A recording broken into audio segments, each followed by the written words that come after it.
अच्छा लुई साहब जी, चलिए ये सारी चीज़ें हम लोगों ने बड़ी विस्तार तरीके से बातें की हैं, बहुत टाइम आप लोगों ने ले लिया है सारी चीज़ों को ब्रीफली समझाने के लिए कि धरातल पर चीज़ों को किस तरीके से उतारा जाए, और जो हमारी आम जनता है जिसके लिए हम यानी कि जिला परिषद चुने जाते हैं, जो जनता हमें सत्ता तक पहुँचाने का काम करती है, उनको सारी सुविधाएँ किस तरीके से दी जाएँ। अच्छा ये बताइए कि 25 साल पहले हम आपको लेकर चलते हैं, जब आपने सियासत में कदम रखा था, तो वो वक्त क्या था कि जिस तरीके से आज की राजनीति होती है और उससे पहले की राजनीति में क्या अंतर देखते हैं आप? एक्चुअली में क्या था कि हमारे चाचा हैं, वो अभी कैग से डिप्टी डायरेक्टर रिटायर हुए 2-3 साल हुए हैं। तो हमारे चारे चंडीगढ़ में एजी पंजाब में ऑडिटर थे, तो मुझे भी वहाँ ले गए वो। तो क्योंकि कहीं जो है तैयारी करते रहे, कहीं नौकरी मिल जाए, तो मैं नौकरी के लिए अपने फार्म भरता था, तैयारी करता था।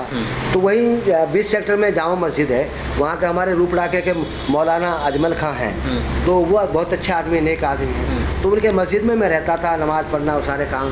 तो वहीं एक पासपोर्ट ऑफिसर से एवाई पटेल, आली शाह यूसुफ का पटेल, उनका तबादला होकर आया था। तो उन्होंने मुझे चंडीगढ़ में मुलाकात होगी उनसे, तो उन्होंने मुझे पासपोर्ट ऑफिस में एडॉक पे नौकरी दिला दी थी। तो वो मैं 87 से 90 तक उसमें रहा। तो वहाँ तब उस टाइम चौधरी तैयब हुसैन साहब होम मिनिस्टर थे, चौधरी खुर्शीद साहब जो है एजुकेशन मिनिस्टर थे, और चौधरी अजमत खां साहब, ये तीनों मंत्री थे उस टाइम पे। तो मैं वहाँ जाता था, शाम को मिला। लेकिन उस दिन बड़ी पासपोर्ट बनना बहुत टेढ़ी खीर हुआ करते थे।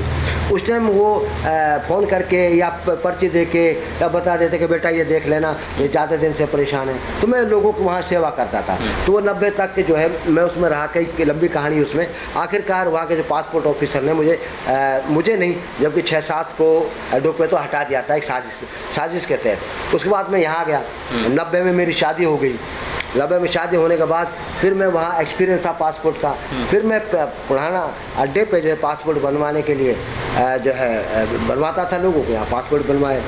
उसके बाद फिर क्या हुआ कि ज़्यादा बात नहीं बनी, तो फिर मैंने गांव के अड्डे पे ही अपनी चाय की दुकान खोल ली थी। चाय का होटल थी थोड़ी सी। पत्रकारिता से पहले चाय की दुकान भी आपने? हाँ बिल्कुल जो है, क्योंकि गांव के अगर आप पूछेंगे तो जिन्होंने मेरी चाय पी होगी गांव के अड्डे पे ही है, जहाँ दुकानें बनी पड़ी हैं। यहाँ मैंने 95 में चाय हो। तो हमारे गाँव के मरहूम नूर मोहम्मद सरपंच थे, वो आए, गुस्से में आए, क्योंकि हमारी जो वो थी सीट जो है वो महिला के लिए रिजर्व चली गई थी।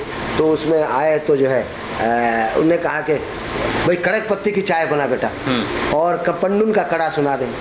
मैं डेक था, पन्नून का कड़ा लगा दिया और वो चाय बनाई। तो कहने लगे कि भाई तुझे जिला परिषद का चुनाव लड़ना। अरे मैंने कहा दादा मैं गरीब आदमी, मैं कहाँ से लड़ूंगा? नहीं लड़ना। उसके बाद जब तुम मजाक समझ रहा था, शाम को पहुंचा, सोचा, तो दिल में आया यार कोई जरूरत थोड़ी पैसे से चुनाव लड़ा जाए, फार्म भर दीजो और लड़ लेंगे। तो मैंने भी ये सोचा कि अब चुनाव लड़ना है। उसके बाद क्या हुआ कि मैंने सबसे पहले गांव की पंचायत इकट्ठी करी कि भाई बैकवर्ड में आई है, अगर आप लोग इजाज़त दें तो मैं जिला परिषद का चुनाव लड़ लूँ। तो पूरे गांव ने मुझे, हर आदमी ने कहा कि हमारा पूरा समर्थन है, गांव ने पूरा खड़ा कर दिया। तो इसका मतलब ये हुआ कि उस टाइम में 550-400 550 करीब वोट थी, अब तो 1500 है। तो गांव ने खड़ा कर दिया मुझे। तो मैं बस से गया और गुड़गांव एडीसी ऑफिस, वहाँ पर फार्म भर के आया। वहीं से मेरे पास कुल 1000 रुपये थे उस टाइम पे, 1000 रुपये थे। उनमें से 500 रुपये के मैंने पर्चे वर्चे, आज अगर मौका मिलता तो बताते तो मैं वो दिखाता। आज भी पर्चे मेरे पास वो है जो मैंने छपवाए थे छोटे से, कुल 500 रुपये के पर्चे छपवाए थे। और ये हुआ था कि उस टाइम को बैकवर्ड के लिए रिजर्व थी, तो उसमें शाह चोखा से भी और पिलंगवा से भी और फिरोजपुर मेव से भी, जाडोली से भी, जालिकी से भी और रसूलपुर से भी, कोकमान से भी, सरोली से भी और अपने बीसरू से भी, इस तरीके से उम्मीदवार खड़े हो गए थे। यानी कि अपनी बिरादरी के कुछ ज़्यादा थे। तो मुझे हालात ये दिख गए थे कि इस बार जीत नहीं है। लेकिन जीत क्या थी कि मेरी गांव के ऊपर या पिनंगवा वाले या अपने शाह चोखा वाली या जालेक वाली, इनकी जीत अटकी हुई थी।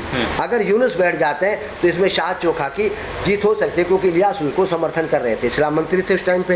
तो मुझे लालच भी दी गई, गांव वालों को धमकाया भी गया सारी चीज़ें, भाई आप इसको क्यों दे रहे हैं। आखिरकार मुझे 1.5 लाख रुपए तक की ऑफर दी गई थी, जैसे मेरे गाँव उस टाइम पे।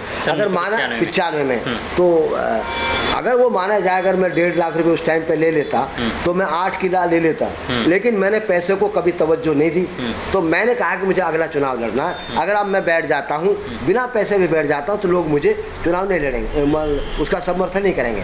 आखिर में यह 2000 का चुनाव लड़ा, बिरादरी के लोगों को समझाया, उस हाथ मिहनती जुड़ी, तो बिरादरी का क्योंकि बैकवर्ड में थी, तो इसलिए वो मुकाबले में कोई नहीं आया, पूरा समर्थन किया। तो कई नेताओं ने उस टाइम भी मंत्री वगैरह थे, उन्होंने मुखालफत करी, जम के करी, और फिर भी 4042 वोटों से मैं जीता। उसके बाद 95 में जो फिर उसमें मैं क्या बताऊँ आपको, अगर आप देखेंगे उस टाइम पैसा तो कम था, लेकिन ज़्यादा अर्थ का काम आता था। तो उस टाइम मैंने, आप इलाहाबाद में बैठे, आप यहाँ से देखेंगे इलाहाबाद से तेड़, इलाहाबाद से पापड़ा, पापड़ा से मामलिका, इलाहाबाद से मुंडेता, और उधर जाडोली से नाहरपुर, जाडोली से रायपुर, और रायपुर से गुलालता, और फिरोजपुर मेव से शिकरावा, और एक वो जैटाना है, जैटाना की जो नीचे की पूरब की तरफ है, वो फिरनी है जो इतनी थी, उसमें कीचड़ थी, वो उसमें हमने मिट्टी डलवाने का काम किया। इसलिए जैसे मुंडेता का स्कूल है, गुलालता का स्कूल है, और फिर क्या नाम है उसका, रसूलपुर का स्कूल है, इस तरह काफ़ी स्कूलों में हमने मिट्टी डलवाई, कई काम किए हमने।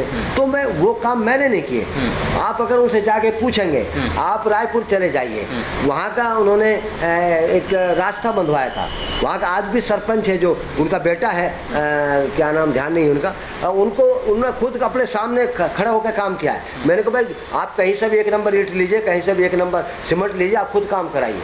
उन्होंने खुद काम कराया, जो भी आपने काम कराया वो आपने ट्रांसपेरेंसी के साथ कराया, मतलब पारदर्शिता के साथ। बिल्कुल। चलिए, ये अलवी साहब थे जिन्होंने 25 साल पहले आपको लेके गए और आपको बताया कि किस तरीके से सियासत के मैदान में ये लोग उतरे, उसके बाद में धरातल पर रह करके कितना इन्होंने काम कराया है।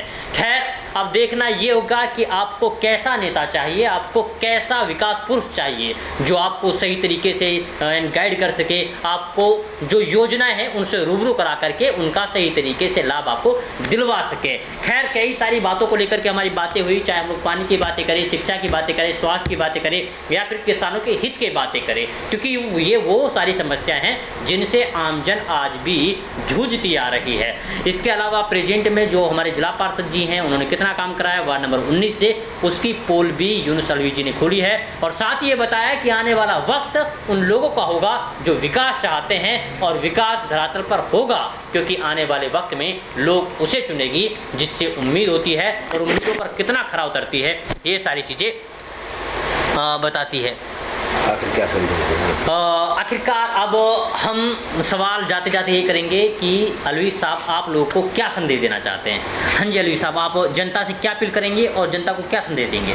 मैं आपके भारत टीवी के माध्यम से अपने वार्ड 19 ही नहीं बल्कि जितने भी 25 वार्ड हैं उसमें आप नेता ना चुने, ठेकेदार ना चुने, आप ऐसा आदमी चुने जो आपके बीच में रहता हो, आपकी समस्याएं सुनता हो, सरकार तक आपकी बातें पहुंचाता हो, ना कि ठेकेदारी करें। इसलिए मेरी आपसे अपील है, ना जाति, ना धर्म, ना लिंग देख के ना करें, बल्कि ये दिखे कि आपकी आवाज़ को कौन ऊपर तक पहुंचा सकता है, कौन मुद्दे बना सकता है। बस मैं इतनी ही आपसे अपील करना चाहूँगा। चलिए, ये अलवी जी ने बता दिया है कि गरीबों का मसीहा कौन होगा ये आप तय करेंगे, और ये भी आप ही तय करेंगे कि आपके लिए परिषद में कौन लड़ेगा और आपको आपका हक कौन दिलाएगा। तो ये सारी चीज़ें आपने सुन ली हैं, और बड़ी तफसील से हमने सारी चीज़ें आपको समझाने की कोशिश करेंगे। तो आज के लिए बस इतना ही, फिर होगी मुलाकात एक नए प्रोग्राम के साथ, नए मुद्दे के साथ और एक नई शख्सियत के साथ। तब तक के लिए आप बने रहिए सिर्फ और सिर्फ भारत टीवी के साथ।